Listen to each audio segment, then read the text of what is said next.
The Adventures of Huck and Jim, based on the book by Mark Twain, written and illustrated by Lydia Lopinto. Join Huck and Jim, two brave 16-year-olds, as they embark on an unforgettable adventure along the Hudson River. Navigating through thrilling challenges and heartwarming moments, their journey captures the true spirit of friendship and resilience.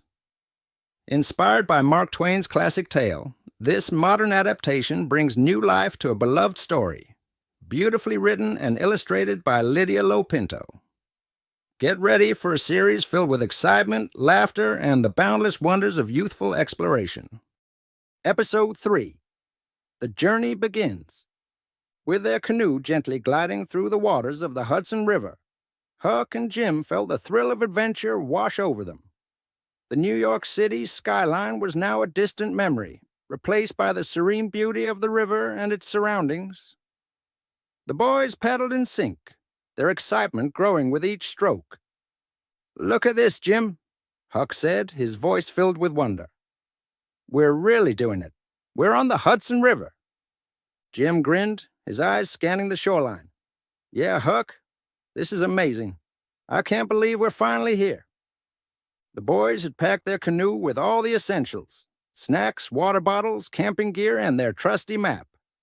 They had planned their route meticulously, but they also knew that the best adventures often came with unexpected surprises. As they paddled further upstream, the sounds of the city faded completely, replaced by the gentle lapping of water against the canoe and the distant calls of birds. The river was alive with activity, and it wasn't long before they spotted their first bit of wildlife. "Huck, look!" Jim pointed to a cluster of trees near the water's edge. "Is that a heron?" Huck turned to look, his eyes widening. "Yeah, it is. Wow, it's so close.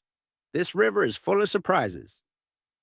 They continued paddling, their spirits high as they soaked in the sights and sounds around them. The riverbanks were lush with greenery, and the occasional splash of a fish breaking the surface added to the sense of adventure. After several hours of paddling, the boys decided to take a break and rest.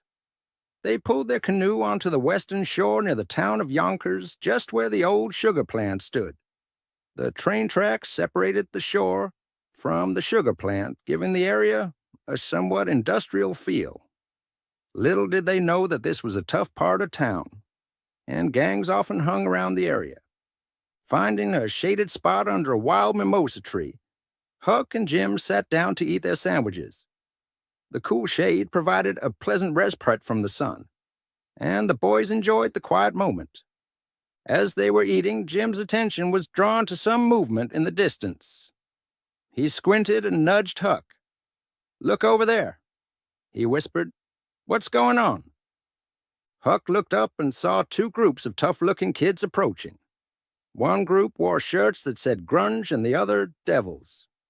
The grunge gang was black, and the devils were Hispanic. It was clear that a racial gang fight was about to unfold. Fear gripped them. "We need to hide," Huck said urgently. Scared to death, the boys hurried to conceal themselves among the river's cattail vegetation. They slid their canoe carefully into the reeds to keep it hidden. Crouching low in the wet and cold, they watched as the gang members squared off. Suddenly, the fight escalated, and they saw knives flashing in the sunlight. Huck and Jim held their breath, praying they wouldn't be noticed. The tension in the air was thick as they witnessed the brutal confrontation. Time seemed to stretch on forever, but eventually the gang members started to disperse. The boys stayed hidden until they were sure it was safe. When the last of the gang members had left, Huck and Jim emerged from their hiding place, soaked and shivering. "We should have known not to land here," Jim said, his voice shaking. "Let's be careful next time." Huck nodded, his face pale. "Yeah, we definitely need to be more careful." They quickly and quietly got back into their canoe and paddled away from the shore, passing by the old sugar factory. The adrenaline from the encounter left them both shaken, but they were grateful to have escaped unharmed. As the afternoon turned to evening, Huck and Jim decided it was time to find a place to set up camp for the night. They paddled to a quiet, secluded spot along the riverbank and carefully pulled the canoe ashore. "This looks like a good spot," Huck said, surveying the area. "We've got a clear view of the river, and it's nice and quiet."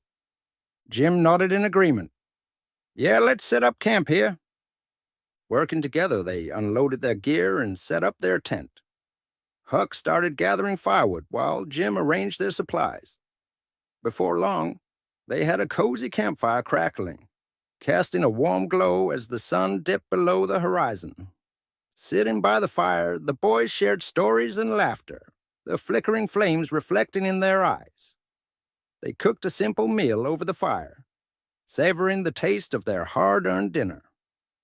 "Remember that time we tried to camp in your backyard?" Jim asked, chuckling. "We thought we were so cool, but we ended up going back inside because it got too cold." Huck laughed, shaking his head. "Yeah, I remember. But this time's different. We're really out here on the Hudson River.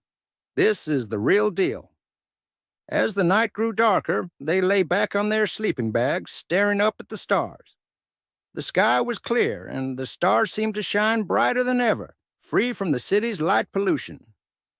"Look at all those stars, Jim," Huck said softly. "It's like a whole different world out here."